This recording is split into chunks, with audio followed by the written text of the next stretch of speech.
যেখানে ভালোবাসার শব্দ ছাড়াও বোঝা যায় একটা চুমু ১০০টা কথার চেয়েও বেশি বলে।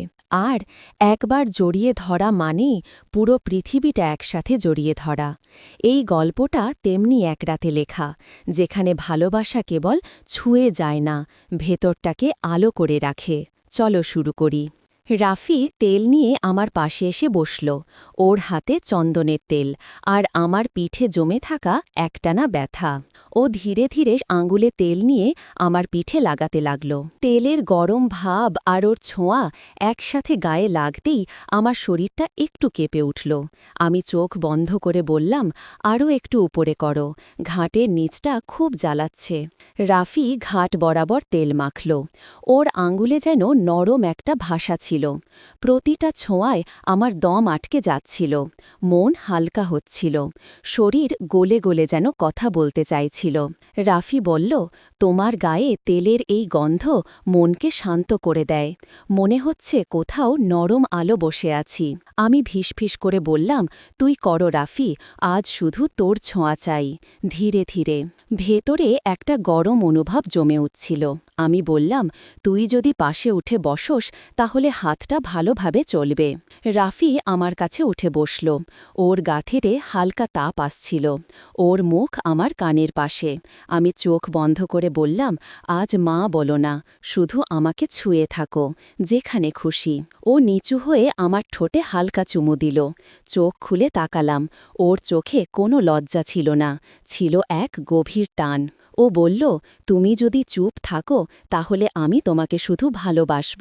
আজ আমি হাসলাম, বললাম, তুই যা করছিস সব ঠিক, আজ এই শরীর শুধু তোর স্পর্শ চায়। ওর আঙুল আমার প্রতিটা শূন্যতা পূর্ণ করে দিচ্ছিল। নিঃশ্বাস গরম হচ্ছিল। চাদরের নিচে ভালোবাসা লুকোচুরি খেলছিল। রাফি যে আমার জীবনে এসেছিল এক পারিবারিক পরিচয়ের ছায়ায়, কিন্তু সেই রাতে ও শুধু একজন পুরুষ হয়ে আমার পাশে ছিল, যার ছোঁয়া আমাকে মনে করিয়ে দিল আমি এখনও এক নারী যে ভালোবাসতে জানে আর ভালোবাসতে চায়। বন্ধুরা, পুরো গল্পটি শোনার আগে অবশ্যই একটি লাইক দিও, কমেন্টে জানাও কেমন লাগলো। আর এমন আরও গল্প পেতে চ্যানেলটা সাবস্ক্রাইব করে রেখো। ঘরটা সেদিন ভীষণ চুপচাপ ছিল। বাইরে ঝিরঝিরি বৃষ্টি পড়ছিল। আমার শরীরে হালকা ঠান্ডা লাগছিল। রাফি তখন জানালার ধারে দাঁড়িয়েছিল। ওর চোখে গভীর ভাব। আমি খেয়াল করলাম ওর চোখ আমার গায়ে পড়ে গেল। সেই চোখে ছিল না কোনো লজ্জা, ছিল এক রাষ্ট্রটান। রাফি আমার মেয়ের স্বামী, আমার জামাই, কিন্তু গত কয়েক মাস ধরে ও আমার চোখে অন্যরকম হয়ে উঠেছে। আমার মেয়ে তখন প্রেগনেন্ট, তাই স্বামী স্ত্রীর মধ্যে সেই ঘনিষ্ঠতা ছিল না। রাফিও একা ছিল একদম। ওর চোখে মুখে বারবার যে শূন্যতা দেখতাম সেটা আর সহজ হতো না। আমি জানতাম ও কষ্টে আছে, আর জানতাম ওর মনটা আমাকে চুপচাপ খুঁজে বেড়ায়। সেদিন দুপুরের পর আমি ওর ঘরের পাশে যাচ্ছিলাম। হঠাৎ দেখলাম দরজাটা খোলা। আমি ভেতরে উকি দিতেই রাফি ধীরে ধীরে আমার দিকে তাকালো, চোখে যেন অনেক কিছু লুকিয়ে রাখার ব্যর্থ চেষ্টা। ও বলল, মা, তুমি একটু বসো আমার পাশে। আমি চমকে উঠলাম, কিন্তু পরক্ষণেই নিজের মধ্যে হারিয়ে গেলাম। আমি গিয়ে বিছানার পাশে বসলাম। রাফি আমার দিকে তাকিয়েই ছিল। ওর চোখে যেন এক ধরনের কৃতজ্ঞতা, একটা অজানা আকর্ষণ। ও আমার হাতটা ধীরে ধীরে ধরল। আমি থমকে গেলাম, কিন্তু কিছু বললাম না। ওর হাতের স্পর্শে গায়ে কাঁপুনি লাগল। রাফি ফিসফিস করে বলল, তুমি জানো মা, আমি অনেক একা। তোমার মেয়ে এখন আমার কাছে নেই। সারা দিন শুধু ওর শরীর খারাপ, সারা রাত ঘুম হয় না। আমি চুপ করে শুনছিলাম। রাফি তখন আমার হাতটা আর শক্ত করে ধরল, আমার গায়ের খুব কাছাকাছি চলে এলো। ও বলল, তোমাকে দেখে আমার খুব শান্তি লাগে। তুমি যখন পাশে থাকো সব ভুলে যাই। আমি ধীরে ধীরে ওর মুখের দিকে তাকালাম। চোখের নিচে ক্লান্তির ছাপ, কিন্তু ঠোঁটে একটুখানি হাসি। আমি আর নিজেকে আটকাতে পারলাম না। রাফিকে জড়িয়ে ধরলাম। ওর বুকের মধ্যে মুখ রেখে নিঃশ্বাস নিতে থাকলাম। রাফিও আমাকে শক্ত করে জড়িয়ে ধরল। ওর দুই হাত আমার পিঠে ঘোরাফেরা করছিল। আমার বুকের কাছে ওর নিঃশ্বাস যেন গরম বাতাসের মতো লাগছিল। সেই মুহূর্তে আমি ভুলে গিয়েছিলাম কে আমি, কে ও। শুধু এই অনুভবটাই ছিল যে কেউ একজন আমাকে ভালোবাসছে। রাফি ধীরে ধীরে আমার গালে কিস করল। আমি চোখ বন্ধ করে নিলাম। ওর ঠোঁট আমার গলার কাছে ছুঁয়েছিল। আমার গা দিয়ে কাঁপুনি উঠল।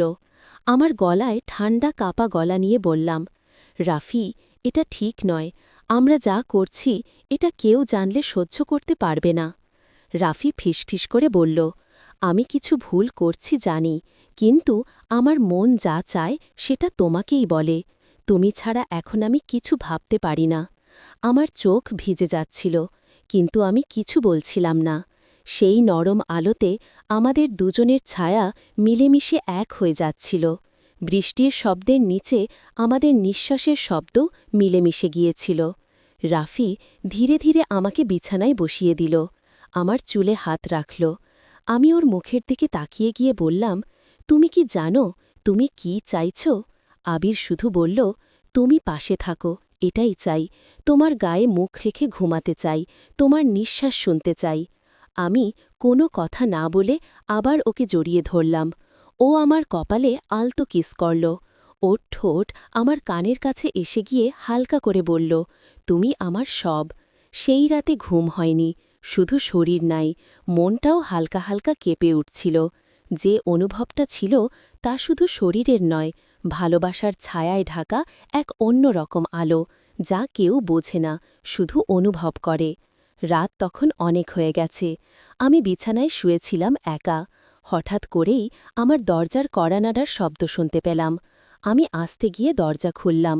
দরজার সামনে দাঁড়ায় ছিল রাফি। ওর মুখটা কেমন যেন থমথমে, চোখ দুটো লাল। আমি একটু চিন্তায় পড়ে গেলাম। বললাম, কি হয়েছে বাবা এই সময়? দরজায় রাফি আমার দিকে তাকায় বলল, মা, তোমার সাথে একটু কথা বলতে চাই। আমি বললাম, ভেতরে আয় বাবা। ও ঢুকে আমার বিছানার একপাশে বসল। আমি ওর পাশে বসলাম। ও আস্তে আস্তে বলল, মা, তুমি তো জানো না আমার ভেতরের যন্ত্রণা। তোমার মেয়ে এখন প্রেগনেন্ট, তাকে কিছুতেই ছোঁয়া যায় না। ডাক্তারও নিষেধ করছে। আমি বুঝি মা, কিন্তু আমি তো মানুষ, আমারও তো কিছু চাওয়া পাওয়া আছে। আমি কদিন ধরে নিজেকে ধরে রাখছি, কিন্তু আর পারতেছি না মা। আমি কিছুক্ষণ চুপ করে থাকলাম। তারপর ওর মাথায় হাত রাখলাম। বললাম, রাফি, তুমি অনেক ভালো ছেলে। তোমার এমন কষ্টের কথা শুনে আমার মন কেঁপে উঠল। তুমি জানো, তোমার এই কষ্ট আমি বুঝি, কারণ আমরা দুজনেই একা। রাফি, এই একাকিত্বের মাঝে যদি আমরা কেউ কাউকে একটু ভালোবাসা দিতে পারি, তা কি খুব বড় অন্যায় হবে? রাফি চুপ করে আমার দিকে তাকায় থাকল। তারপর আস্তে আস্তে ওর ঠোঁট আমার কাঁধে এসে লাগল। আমার সারা শরীর কাঁপাতে লাগল। আমি ওকে ঠেকালাম না। আমি জানি এটা ভুল, কিন্তু মন তো আর সবসময় ঠিক ভুল বোঝে না। ওর হাতটা ধীরে ধীরে আমার আঙ্গুলের ফাঁকে এসে মিশে গেল। আমি শিউরে উঠলাম। আমার বুকের ভেতরটা যেন কেঁপে উঠল। রাফির চোখে চোখ রাখলাম। ও বলল, মা, তুমি অনেক সুন্দর। তোমার এই কোমল ছোঁয়া আমাকে নতুন করে বাঁচতে শেখায়।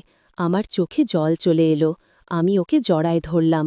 রাফির বুকের সাথে আমার বুক মিশে গেল। শরীর গরম হয়ে উঠল। রাফি বলল, তোমার এই গন্ধ, এই কোমলতা, এই মায়া আমি কোনোদিন পাইনি।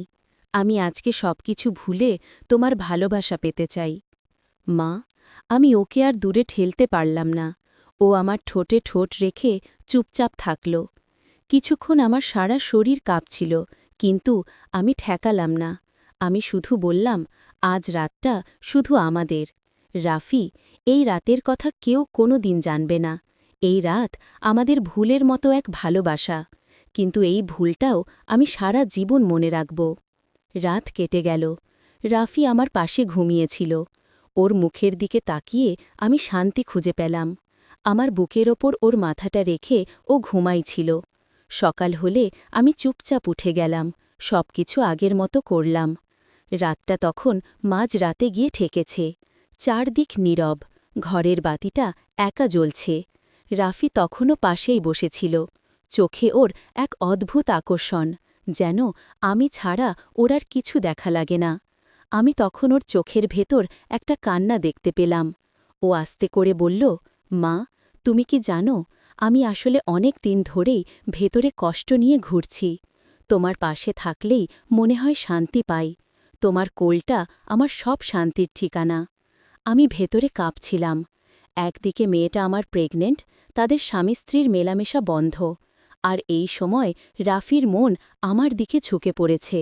আমি জানতাম এইটুকু দুর্বলতা বট বিপদের দিকে নিয়ে যেতে পারে। তবুও আমি চুপ করেছিলাম। ওর চোখের দিকে তাকিয়েছিলাম শুধু। ও আমার হাতটা ধরে বলল, তুমি যদি একবার বলো মা, আমি তোমার সব কিছু হয়ে যেতে চাই। আমি তখন আর নিজেকে ধরে রাখতে পারিনি। ওর গায়ে মাথা রেখে চোখ বুঝে রইলাম। ও আমার কাঁধে হাত রাখল, গায়ে আলতো করে ছোঁয়াল। আমি সাড়া না দিলেও শরীর কেঁপে উঠল। ও জানত আমি না বললে কিছু বলছি না মানে ছাড় দিচ্ছি। সেই রাতে আমরা কেউ কিছু বলিনি, কিন্তু শরীরের ভাষা দিয়ে অনেক কিছু বলা হয়ে গিয়েছিল। ও আমার খুব কাছে চলে এসেছিল।